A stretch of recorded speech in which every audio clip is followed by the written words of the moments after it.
As you listen to the first part of the conversation, answer questions 21 to 25. Okay, let's go over the requirements and see what we have left to do.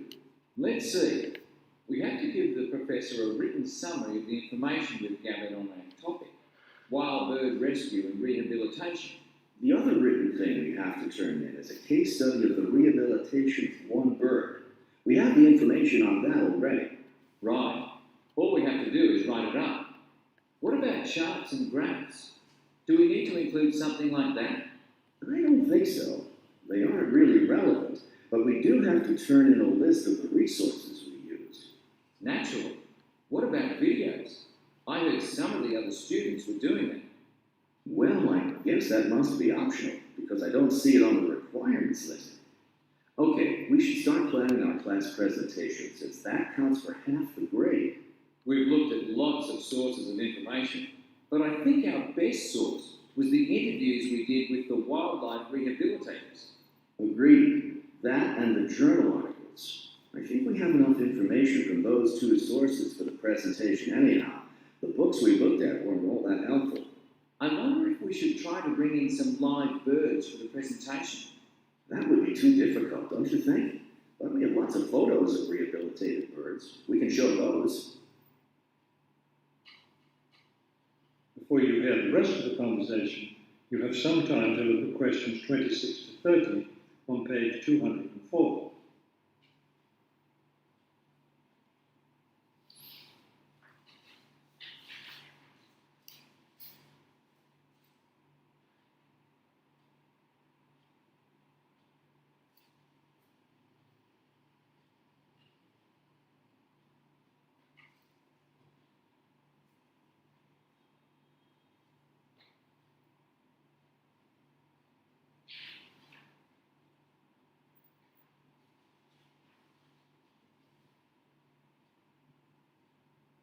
Now listen and answer questions 26 to 30. Right. Okay. I think we should start by talking about how to rescue a bird. Probably first we should help people understand which birds need rescuing. Yeah, that's really important. Because a lot of times people see a baby bird that's all alone, or they find a bird sitting on the ground and they think it needs to be rescued. And usually, those are just baby birds learning to fly. So we should emphasize that people should only attempt to rescue a bird that's clearly injured. For certain kinds of birds, the rescuer needs to wear protective gloves, because some of those birds have sharp claws and can tear your shirt, or worse, injure your face or some other part of your body. Yes, that's an important point. Okay, next, let's tell people to put the injured bird in a box with good air circulation. We should let them know that a cage isn't necessary, and a bag, especially a plastic one, could hurt the bird more.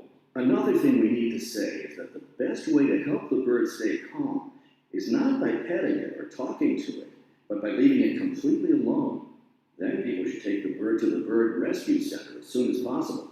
Right, and we should also point out that when they're driving the bird to the rescue center, it's better not to play music on the radio or talk loudly, because those things just stress the bird. Yes, it's better just to speak quietly while you have the bird in the car. Okay, we've got that part covered. Next we should talk about what happens at the rescue center.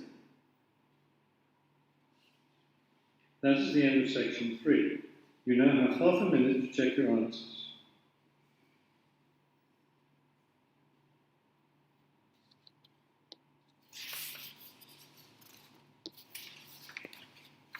Tiếp theo nha, section 4.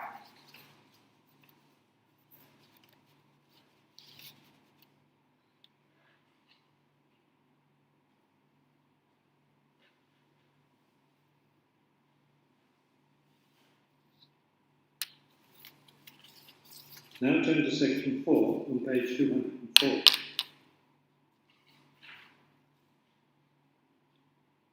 Section 4.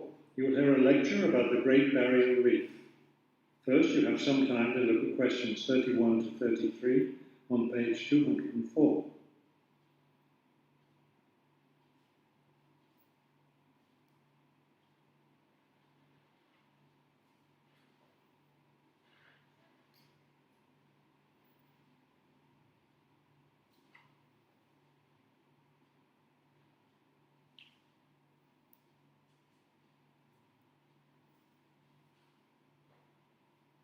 Now listen carefully and answer questions 31 to 33. Despite its name, the Great Barrier Reef isn't just one large coral reef. Rather, it's a system of coral reefs that stretches along the east coast of Australia, covering an area of around 300,000 square kilometres. The Great Barrier Reef is composed of approximately 3,000 individual reefs, which range in size from 1 hectare to more than 10,000 hectares each. In addition, around 600 islands are scattered throughout the area, particularly at the northern and southern ends. The reefs themselves are composed of over 400 different kinds of coral, the largest variety of corals found anywhere in the world. Before you hear the rest of the talk, you have some time to look at questions 34 to 40 on page 205.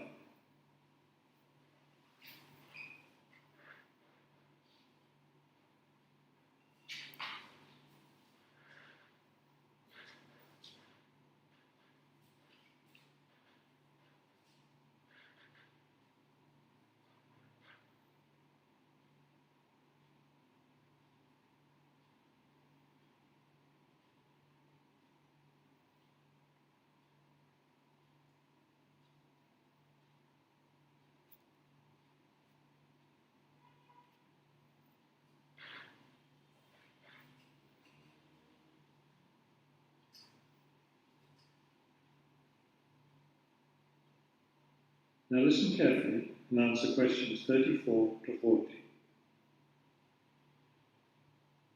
Thousands of species of sea animals live in and around the reefs. Altogether, approximately 1,500 species of fish inhabit the reef area, including a number of different kinds of sharks. One of the more interesting mollusks to be found in the reefs is the giant clam. This huge shellfish can live for more than 100 years and can weigh as much as 200 kilos. Sea mammals abound in the area, which serves as a breeding ground for certain types of whales, many of which are endangered. Over 200 species of sea and shorebirds feed, roost or nest among the reefs and islands. Many types of reptiles can also be found living among and near the reefs.